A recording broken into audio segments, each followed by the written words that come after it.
Olá, aluno, tudo bem? Bem-vindo de volta a mais uma aula de História do nosso Pré-ENEM. Eu sou a professora Yasmin e hoje eu trouxe a Era Vargas para a gente relembrar esse assunto aí tão queridinho do Enem, né? Vamos lá? Bom, como você pode ver na charge, o governo Vargas ele foi marcado por muitas nuances e muitas fases, né? Getúlio Vargas ele vai ficar no poder desde 1930 até 1945, ou seja, é o mais longo período de um governo depois, né, da proclamação da República, porque o primeiro, né, o mais longo de todos foi Dom Pedro II. Enfim, como você pode ver, o semblante de Vargas, ele muda conforme, né, os anos vão passando. Isso porque os anos que vão de 1930 até 32 são a primeira fase do governo, é o governo provisório. Então, Getúlio Vargas, ele estava ali tentando ganhar confiança, né? Estava tentando justificar a sua estada no poder. E no ano de 32 vai acontecer um episódio não muito agradável, que é a Revolução Constitucionalista. Em 33, vai ser iniciada a fase constitucional, que vai ser quando Getúlio vai lançar a nova Constituição. Mas, em 36, quando ele fica com um semblante mais sério, vai acontecer um novo episódio desagradável, né, para ele, em que ele vai precisar tomar medidas drásticas e vai lançar uma Constituição chamada Constituição Polaca, né, autoritária, dando início à fase do Estado Novo, que é um governo ditatorial. Entendendo essas três fases, agora vamos ao início do seu governo. Vamos entender como que Getúlio Vargas chegou ao poder em 1930. Esse episódio, ele é conhecido como Revolução de 1930. Trata-se da chegada do Vargas ao poder. Mas antes de Vargas chegar ao poder, o governo brasileiro ele estava sendo dirigido por dois grupos políticos e econômicos bem definidos. Os leiteiros, né, Minas Gerais, e os cafeicultores de São Paulo, ou seja, a República do Café com Leite, que nós já estudamos numa aula anterior, aí você pode estar entrando nos portais, né, para assistir essa aula novamente. Então, esse revezamento Minas Gerais e São Paulo durava anos e era um acordo fechado entre essa classe, essa elite oligárquica. Mas esse acordo ele acaba sendo descumprido quando, em 1930, o Partido Mineiro, né, a Aliança Liberal, vai lançar um candidato que não é um mineiro, que é um rio-grandense, né, Getúlio Vargas. O problema não era o fato de ele ser um mineiro, afinal, Rio Grande do Sul e Minas Gerais eram aliados. O problema era que a eleição de 30 iria eleger um candidato mineiro pelo acordo, né? E não por quem seria esse candidato. Mas tá, o problema não é Vargas ainda, tá? O problema vai ser o candidato paulista, o candidato do Partido Paulista, Júlio Prestes, que tinha também uma trajetória política muito interessante.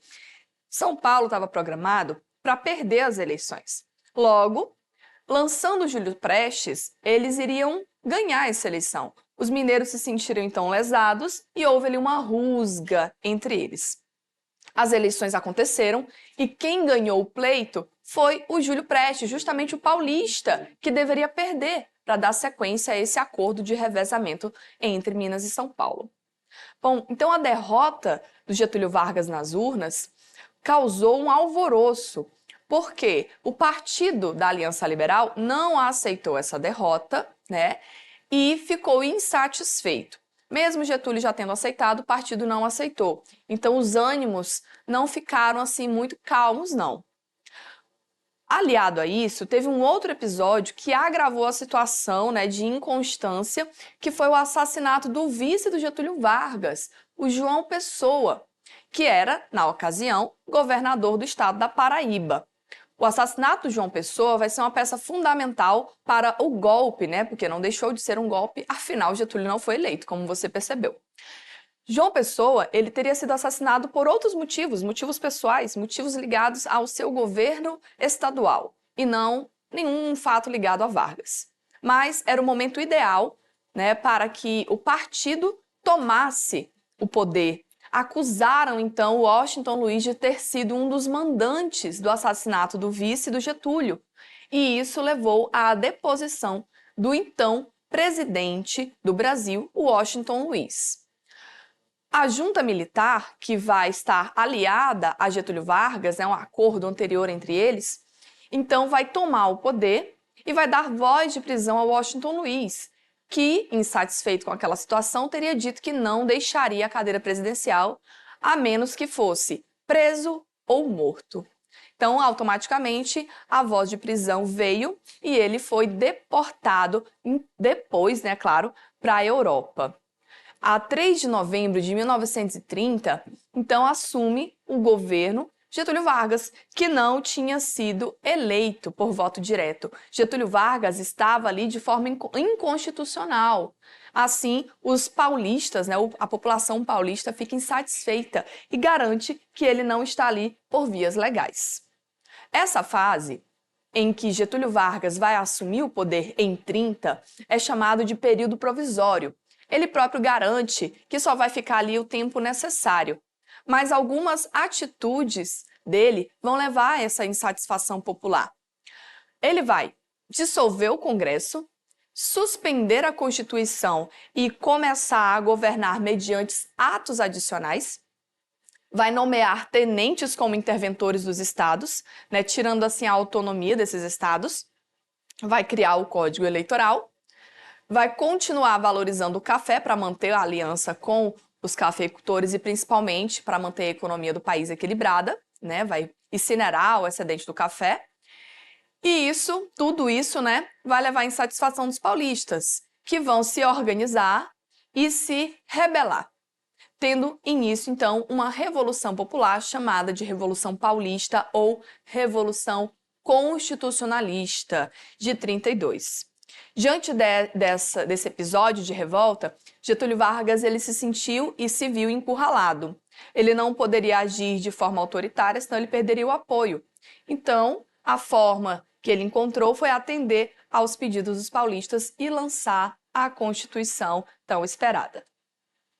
Essa revolução, como você pode ver, entre São Paulo e o governo federal e o governo do Getúlio Vargas, ela vai durar alguns meses, tá? Ela vai durar cerca de 4 meses. E os paulistas, eles vão estar sozinhos. Nenhum outro estado vai ajudá-los, então eles vão conseguir resistir, O embate com as tropas federais vai gastar muito, dos recursos humanos e também dinheiro da população. E como você está vendo aí nesse cartaz, nós temos o quê? Nós temos uma propaganda de alistamento.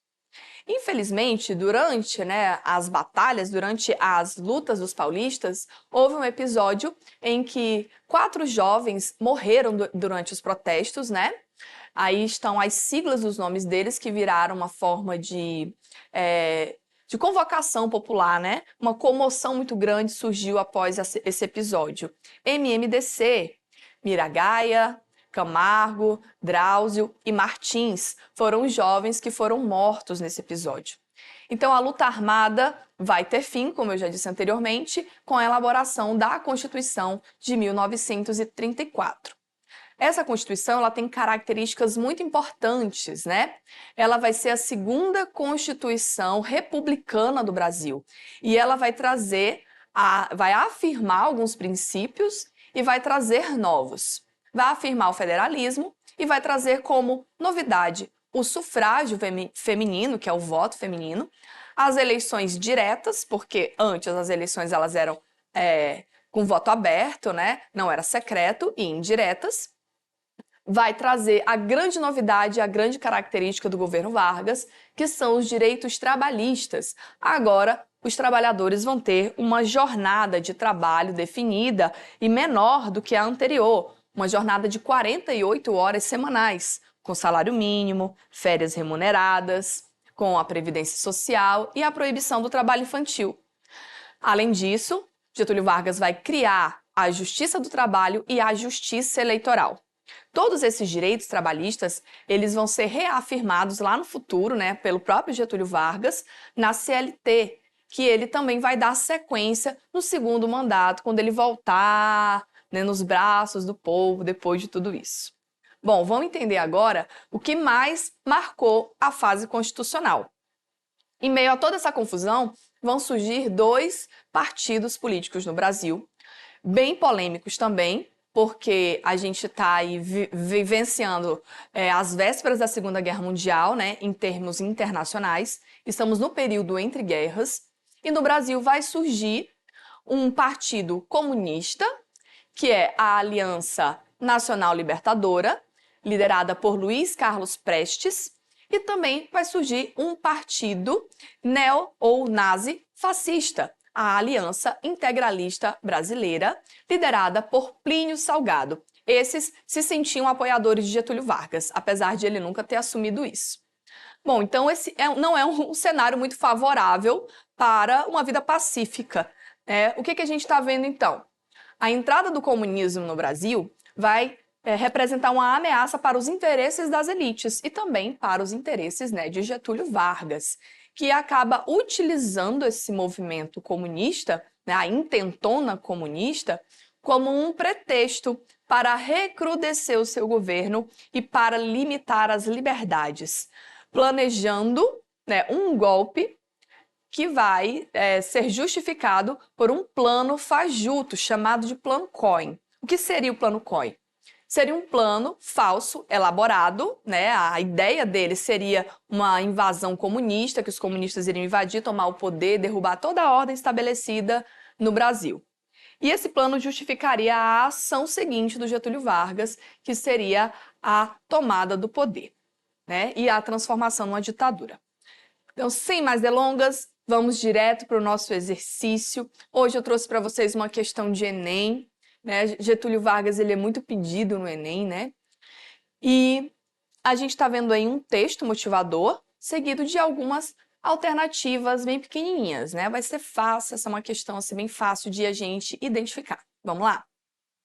Nos primeiros anos do governo Vargas, as organizações operárias, sob o controle das correntes de esquerda, tentaram se opor ao seu enquadramento pelo Estado, mas a tentativa fracassou. Além do governo, a própria base dessas organizações pressionou pela legalização. Vários benefícios, como as férias e a possibilidade de postular direitos perante as juntas de conciliação e julgamento, dependiam da condição de ser membro de sindicato reconhecido pelo governo. Epa, pera lá, então quer dizer que Getúlio Vargas permitiu, né, direitos trabalhistas e também permitiu a sindicalização dos trabalhadores, mas havia então restrições, né? Significa que esse movimento não era 100% livre. Então, no contexto histórico retratado pelo texto, a relação entre o governo e o movimento sindical caracterizado, observe bem, ele está pedindo no contexto histórico retratado pelo texto, né? Então, ele está se referindo a esse momento do governo Vargas, em que ele deu as bases para a legalização dos direitos trabalhistas, né? Os benefícios, as férias, que a gente acabou de citar, que foi na Constituição de 34. Logo, minha gente, se eu tenho uma alternativa que é a correta, nós temos os distratores. Vamos identificar, então, todas elas e depois a gente acha qual é a correta.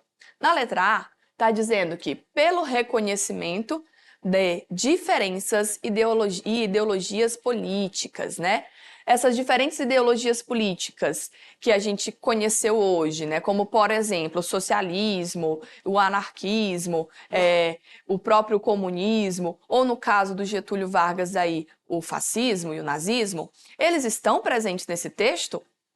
Não, né? Então essa não é a alternativa correta. A letra B vai dizer que por um diálogo democraticamente constituído. Bom, a gente sabe, né, que não foi tão democraticamente assim a construção dessa Constituição, né, do Vargas, nem a estada dele no poder. E muito menos se fala disso no texto. A letra C diz que pelas benesses sociais do getulismo, ou seja, dos benefícios, né, das coisas boas que o governo dele trouxe. Na verdade, a gente só está falando de uma delas, né, que é o direito trabalhista, que está justamente discriminado aí na letra D, pela vinculação de direitos trabalhistas à tutela do Estado. O que quer dizer isso? Quer dizer, né, que é o nosso gabarito, quer dizer que esses direitos trabalhistas, eles estão sob a tutela do governo, do Estado com E maiúsculo, que é a instituição. Então, é o Estado responsável por garantir esses direitos ao trabalhador, certo? Bom, vamos então para a nossa próxima questão de hoje. A gente já viu, né, que o governo Vargas ele é bem longo e na próxima aula nós vamos dar sequência às outras fases do governo dele, tá? Hoje a gente ficou aqui no iniciozinho. É uma nova questão de Enem, né? Uma outra questão de Enem aí de 2013, não tão recente, mas muito boa também, que também vai falar desse aspecto super importante do governo Vargas, que é a questão do trabalho, né? O trabalho de recomposição que nos espera não admite medidas contemporizadoras. Implica o reajustamento social e econômico de todos os rumos até aqui seguidos. Comecemos por desmontar a máquina do favoritismo parasitário, com toda a sua descendência espúrita. Nesse discurso, ele vai fazer referência a tudo aquilo que ele fez para os trabalhadores e para a população como um todo, e principalmente aquilo que o Getúlio Vargas tirou de circulação, algo que já estava ali há muito tempo. O que seria esse elemento que o Vargas tirou, que já estava ali há muito tempo? Em seu discurso de posse, como forma de legitimar o regime político implantado em 30, Getúlio estabelece uma crítica. Então, novamente te convido a lembrar e refletir. O que foi que o Getúlio Vargas criticou a ponto de ele tirar de circulação na realidade da política brasileira? Então, hoje nós vamos marcar a letra B, né? Vamos ser um pouquinho mais diretos, né? O controle político exercido pelas oligarquias estaduais. Por que seria a letra B, então? Porque nós estamos falando da política dos governadores da República do Café com Leite, que o Getúlio Vargas desmantelou a partir do momento em que ele assumiu o poder. Basicamente, então, a República do Café com Leite, a República das Oligarquias, ela veio abaixo graças à chegada do Getúlio Vargas, né? Então, esse é um aspecto positivo do governo dele, né? Na aula de hoje, nós trabalhamos o governo provisório e a fase constitucional do governo Vargas. Na aula que vem, na próxima aula, nós vamos trabalhar, então, o período ditatorial do governo Vargas e trabalharemos com outras várias questões. Se você está interessado em estudar um pouco mais, aprofundar os seus conhecimentos, assistir às aulas anteriores, reassistir e se afinar para o Enem, é só você entrar nas nossas plataformas, assistir às nossas aulas, resolver as atividades pelos livros que você recebeu e se preparar porque o Enem está chegando. Então, eu te vejo na próxima. Até mais!